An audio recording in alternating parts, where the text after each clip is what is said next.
اب اگلی آیت کریمہ یہ ہے کہ قرآن مجید فرقان حمید میں جب ایک آیت نازل ہوتی اور پھر کچھ عرصے بعد اس کا حکم منسوخ ہو جاتا اور دوسری آیت اس کی جگہ پہ نازل ہو جاتی تو یہودی اعتراض کرنے لگے. ان کے اعتراض کا ذکر ہے اور پھر اس کا جواب دیا گیا.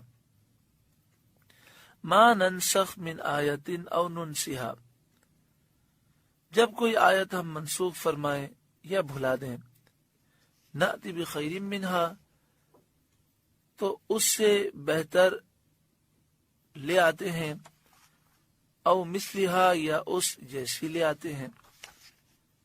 الم تعلم ان اللہ علی کل شیء قدیر، کیا تجھے خبر نہیں کہ اللہ سب کچھ کر سکتا ہے. شان نزول اس کا یہ ہے کہ قرآن مجید فرقان حمید نے جو پچھلی آسمانی کتابیں تھیں اور پچھلی جو شریعت تھی ان کے احکام کو منسوخ فرمایا. تو کافروں کو بڑی وحشت ہوئی، وہ بڑے پریشان ہوئے اور اس پر وہ طعنہ دینے لگے. تو اس پر یہ آیت کریمہ نازل ہوئی اور یہ بتایا گیا کہ منسوخ بھی اللہ کی طرف سے اور ناسخ بھی اللہ کی طرف سے، دونوں عین حکمت ہیں. یعنی اللہ تبارک و تعالی نے ہی پہلا حکم دیا اور دوسرا حکم دینے والا بھی اللہ تعالی ہے.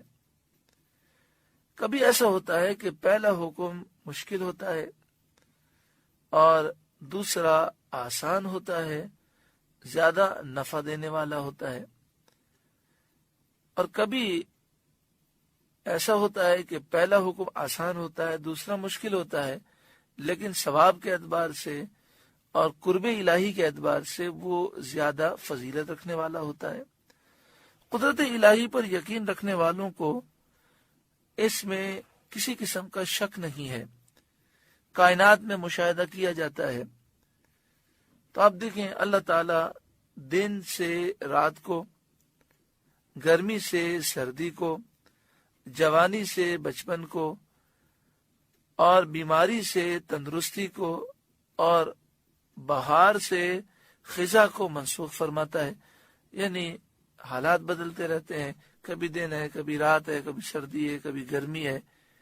بچہ ہے پھر وہ جوان ہو جاتا ہے، پھر بوڑھا ہو جاتا ہے. کوئی آدمی تندرست ہے پھر بیمار ہو جاتا ہے. کبھی بہار ہے، کبھی خزاں ہے. یہ تمام تبدیلیاں یہ اللہ تعالیٰ کی قدرت کے دلائل ہیں. تو ایک آیت یا ایک حکم کے منسوخ ہونے میں کیا تعجب کی بات ہے. اچھا، پھر یہ جو یہودی اعتراض کرتے وہ کہتے ہیں کہ اس کا مطلب یہ ہوا کہ اللہ تعالیٰ کو پہلے پتہ نہیں ہوتا، وہ ایک حکم نازل کرتا ہے، پھر وہ دیکھتا ہے کہ اس کو تو نقصان ہو رہا ہے تو دوسرا حکم وہ نازل کر دیتا ہے. حالانکہ یہ جہالت ہے، ان کی سوچ غلط ہے. ایسا نہیں ہے.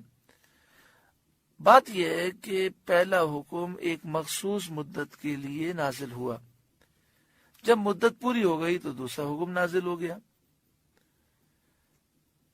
یہ جو دوسری آیت نازل ہوتی ہے اور پہلے حکم کو منسوخ کر دیتی ہے، وہ آیت یہ بتاتی ہے کہ پہلے حکم کا اب جو اس کا پیریڈ تھا وہ پورا ہو گیا. اللہ جانتا ہے، ہم نہیں جانتے. جیسے مثال کے طور پر ایک بچہ جو دودھ پیتا بچہ ہے تو اس وقت اس کے لیے ہمارے اصول الگ ہوتے ہیں. جب بچہ بڑا ہو جاتا ہے تو اس کے لیے ہمارے اصول الگ ہوتے ہیں. یعنی دودھ پیتا بچہ ہے تو اسے ٹھوس غذا نہیں کھلائی جا سکتی، لیکن 5 سال کا بچہ ہے تو وہ ٹھوس غذا بھی کھاتا ہے. اسی طرح مونٹیسری کے اصول الگ ہیں، پرائمری کے اصول الگ ہیں. تو اسی طرح ایسا ہے کہ جب قرآن مجید فرقان حمید کا نزول ہوا تو پہلے لوگ دین سے ناواقف تھے، شراب بہت زیادہ عام تھی. تو پھر آہستہ آہستہ شراب کو حرام کیا گیا. پہلے یہ فرمایا گیا کہ شراب پینے میں نقصانات بہت زیادہ ہیں، پھر فرمایا گیا کہ نماز کی اوقات میں شراب نہ پیو، پھر مطلقاً شراب کو حرام کر دیا گیا. تو یہاں پہ فرمایا گیا کہ اللہ تبارک و تعالی جب ایک آیت کو منسوخ فرماتا ہے تو دوسرا حکم جو آتا ہے وہ حکم پہلے حکم کی مثل ہوتا ہے یا وہ اس سے بہتر ہوتا ہے. اگر مثل ہے تو یہ امتحان ہے کہ کون اللہ کی فرمانبرداری کرتا ہے. مثلا خانہ کعبہ کی طرف منہ کر کے نماز پڑھیں یا بیت المقدس کی طرف منہ کر کے نماز پڑھیں، دونوں باتیں مشقت میں تو برابر ہیں. اسی طرح آپ دیکھیں کہ پہلے عاشورے کا روزہ فرض ہوا، پھر ہر مہینے کے 3 روزے فرض ہوئے، پھر رمضان کے روزے فرض ہوئے. تو اب اس میں رمضان کے روزے رکھنے میں مشقت اس سے زیادہ ہے، مگر فضیلت اور برکتیں بھی زیادہ ہیں. اور کبھی ایسا ہوتا ہے کہ پہلا حکم مشکل ہوتا ہے، پھر دوسرا حکم آسان ہوتا ہے. جیسے ابتدائی طور پر بیوہ عورت کی عدت 1 سال مقرر کی گئی اور پھر بعد میں یہ حکم منسوخ ہوا اور فرمایا کہ 4 مہینے 10 دن اس کی عدت ہے. آگے شاید فرمایا الم تعلم، کیا تجھے خبر نہیں، ان اللہ لہ ملک السماوات والارض، کہ اللہ ہی کے لیے ہے آسمانوں اور زمین کی بادشاہی.